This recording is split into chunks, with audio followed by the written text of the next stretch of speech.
Actually क्या है ना कि जरूरी नहीं हर विषय पे वीडियो बनाया जाए, लेकिन ये जरूरी है कि उन विषयों पे वीडियो जरूर बनाया जाए जो बेहद जरूरी है जानना। सीओटी पीजी का फॉर्म आ चुका है, आप लोग फॉर्म भर रहे होंगे, लेकिन फॉर्म भरने से पहले किन किन बातों का ध्यान रखना है, क्या आपने कभी ये सोचा? मेरे पास लगभग हर साल या मैं पिछले साल का अगर डेटा चेक करूं तो शायद कुछ 20,000 लोगों ने काउंसलिंग कराया। 20,000 लोगों ने पेड काउंसलिंग, कहीं ना कहीं उन्होंने पेड काउंसलिंग कराया या उनका कहीं ना कहीं डिटेल मेरे पास है। उन डिटेल्स में, उन 20,000 लोगों में मुझे लगता है कि 150 से 200 लोग मुझे ऐसे मिले जो बस गलत फॉर्म भरने की वजह से अच्छे नंबर लाए लेकिन उनका एडमिशन कहीं नहीं हुआ। तो आपको यह जानना पड़ेगा कि भाई फॉर्म भरने से पहले ये महत्वपूर्ण बातें बेहद जरूरी है जानना, पहली बात। दूसरी बात यह है कि बहुत सारे बच्चों के पास डाउट रहता है कि सर ये सीयूटी पीजी का तो फॉर्म भर दिए, लेकिन फिर क्या करना है, ये यूनिवर्सिटी रजिस्ट्रेशन फॉर्म क्या होता है? अगर हमें पर्टिकुलर किसी यूनिवर्सिटी में जाना है तो सीयूटी का फॉर्म तो भर दिए, अब उसके बाद हमें उस यूनिवर्सिटी में जाने के लिए क्या करना पड़ेगा? तो यहां पे जो बेसिकली एक कॉन्सेप्ट है उसको समझना पड़ेगा। कभी कभी इस तरीके से भी मैसेज आता है मेरे पास, काउंसलिंग वाला जो प्लेटफॉर्म है वहां पे, कि सर ये बीएचयू का फॉर्म आ गया क्या? तो फाइनली बीएचयू का फॉर्म कैसे आएगा, नहीं आएगा, उससे पहले सीयूटी पीजी का फॉर्म भरना है, फिर उसके बाद क्या करना है, ये कुछ चीजें आपको समझनी पड़ेगी, ठीक है? तो ये इंपॉर्टेंट डॉक्यूमेंट्स हैं जो बेसिकली फॉर्म भरने से पहले आपको पता भी होगा, तो ये तो आप अरेंज कर लेना, क्योंकि ये डॉक्यूमेंट के बगैर तो आपका फॉर्म फिलअप होना नहीं है। तो साइबर वाले के पास जाओगे, आप खुद से भी फिलअप करोगे तो ऑटोमेटिकली पता चल जाएगा कि ये डॉक्यूमेंट्स होने चाहिए। लेकिन फिर भी मैं कुछ चीजें आपको समझाना चाहूंगा इसमें भी।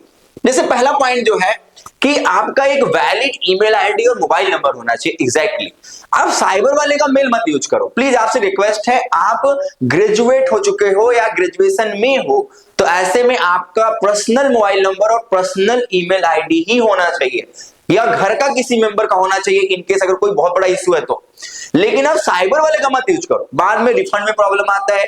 कोर्स अलोकेशन आया, कोर्स सेलेक्ट करने के लिए कुछ आया, फी पेमेंट का लिंक आया, तो ये प्लीज ऐसे तमाम चीजों में अगर आपने दूसरे का मेल यूज किया है तो वहीं पे सत्यानाश हो जाएगा।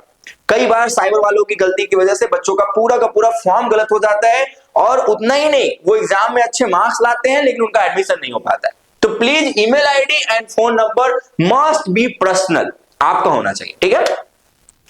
फोटो होना चाहिए आपका एक स्कैन बेसिकली, ठीक है? वहां पे ऑलरेडी केबी होता है तो आप उसको जाके गूगल पे कन्वर्ट कर सकते हो, ठीक है? केबी में पर्टिकुलर जो भी साइज होता है उसमें आप कन्वर्ट कर लेना।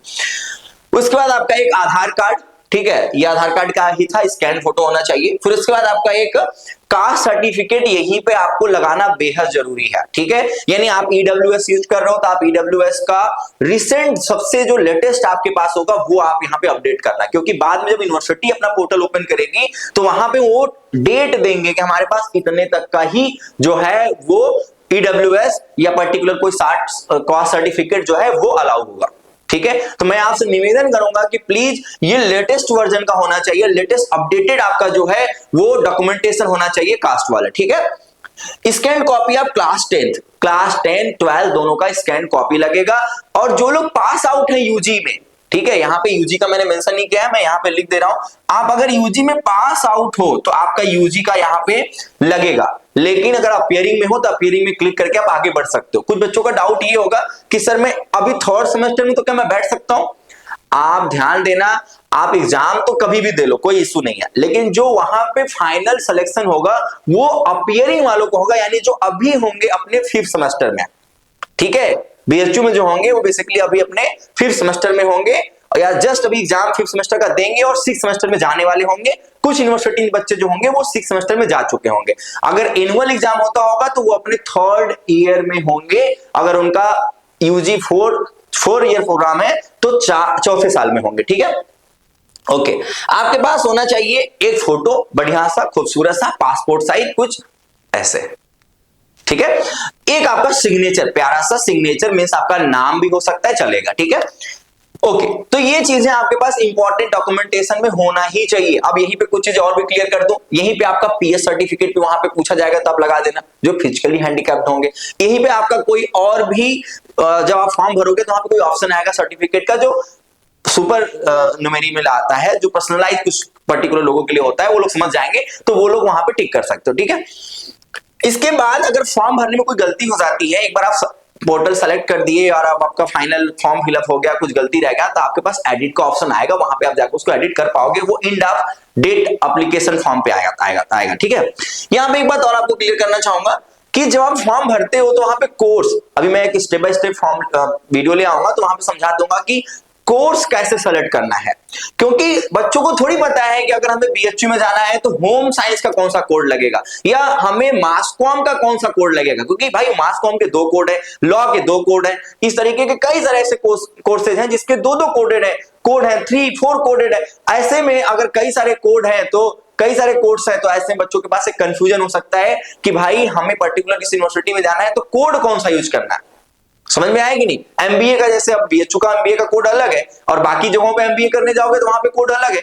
तो ऐसे में प्लीज आप लोग ध्यान दो कि जो डिस्क्रिप्शन में नंबर है काउंसलिंग वाला, आप वहां पे काउंसलिंग कराओ पहले, मस्ट है। हर एक बच्चा बिना काउंसलिंग के फॉर्म मत फिलअप करे। मैं आपसे निवेदन करता हूं यूट्यूब पे, क्योंकि भरमार है इंफॉर्मेशन का, कौन सा सही इंफॉर्मेशन है इसका पता कैसे चलेगा, कौन एग्जैक्टली बताएगा कि पंजाब यूनिवर्सिटी में ये यूनिवर्सिटी है, ये पर्टिकुलर डिपार्टमेंट अच्छा है। अगर आपको हिंदी करना है, हिंदी एमए करना है, एमए हिंदी करना है, तो आपको कौन सी यूनिवर्सिटी में जाना चाहिए? क्या मुझे वर्धा वाले में जाना चाहिए, अंतरराष्ट्रीय महात्मा गांधी हिंदी विश्वविद्यालय में, या फिर मुझे जाना चाहिए बीएचयू के हिंदी डिपार्टमेंट में, या मुझे पंजाब में जाना चाहिए, या मुझे डीयू के पर्टिकुलर किसी डिपार्टमेंट में जाना चाहिए इस पर्टिकुलर कोर्स के लिए? तो ये सब कौन समझाएगा? हमारे पास एक्सपर्ट टीम है, उन्हें पता है, हमारे पास बच्चे हैं, हम उनसे रिव्यू लेते रहते हैं कि आप किस यूनिवर्सिटी में हो, आपका ये कोर्स है, आपका फी कितना है, आपको हॉस्टल मिला कि नहीं, आपका पेमेंट कितना लगा, ये तमाम बातें हमारे पास पूरा डिटेल है भाई। हम पूरे 6 महीने 7 महीने बच्चों के एडमिशन के बाद भी उसमें से सेलेक्ट करके कोऑर्डिनेटर बनाते हैं, एक एक यूनिवर्सिटी में एक एक कोऑर्डिनेटर बनाते हैं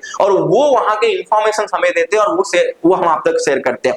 तो प्लीज बिना काउंसलिंग के कोई भी फॉर्म मत फिलअप करे, कोई भी एग्जाम में ना बैठे, क्योंकि काउंसलिंग से क्या होता है, आपका डाउट मैक्सिमम क्लियर हो जाएगा और आपको एक बढ़िया रास्ता बताया जाएगा कि इसको फॉलो करो, आपका एडमिशन हो जाएगा, ठीक है। तो कोर्स एडिशन, यूनिवर्सिटी एडिशन जो है वो स्टेप बाय स्टेप जो वीडियो लाऊंगा उसमें बता दूंगा, ठीक है। अब यहां पे बात आती है कि यूनिवर्सिटी रजिस्ट्रेशन फॉर्म क्या है सर।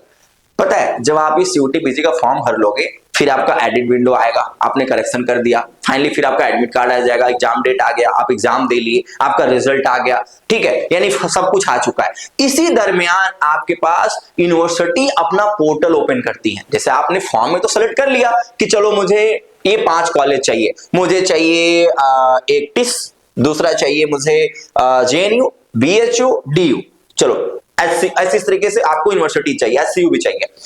अब ये यूनिवर्सिटी जो है बस सीयूटी पीजी के फॉर्म बेसिस पे आपको नहीं सिलेक्शन दे देंगे, वो यूनिवर्सिटी भी अपने यहां एप्लीकेशन फॉर्म निकालती है, वो भी अपने यहां रजिस्ट्रेशन पोर्टल ओपन करेगी कि आप इंटरेस्ट शो कर रहे हो कि नहीं मेरे यहां।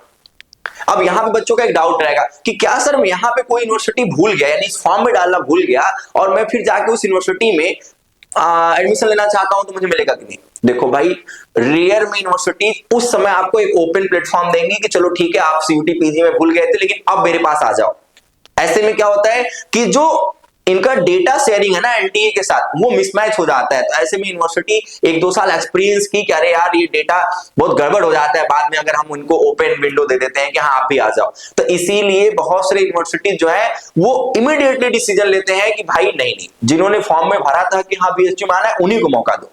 तो ऐसे में प्लीज फॉर्म में डिसाइड कर लो, 99% डिसाइड कर लो कि हाँ आपको ये यूनिवर्सिटी में जाना है तो आपको यूनिवर्सिटी चूज करना है, क्योंकि यूनिवर्सिटी एडिशन का पैसा तो लग ही नहीं रहा है।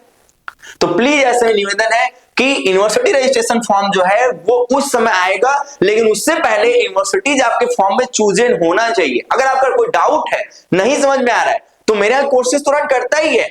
होम साइंस का तो पूरे यूट्यूब पे मेरे यहाँ ही कोर्सेज अवेलेबल है सीयूटी का, 100% पूरे बैच का सिलेक्शन है, डीयू से लेकर बीएचयू तक अपने यहाँ बहुत सारे बच्चे जो है वो सिलेक्टेड हो चुके हैं।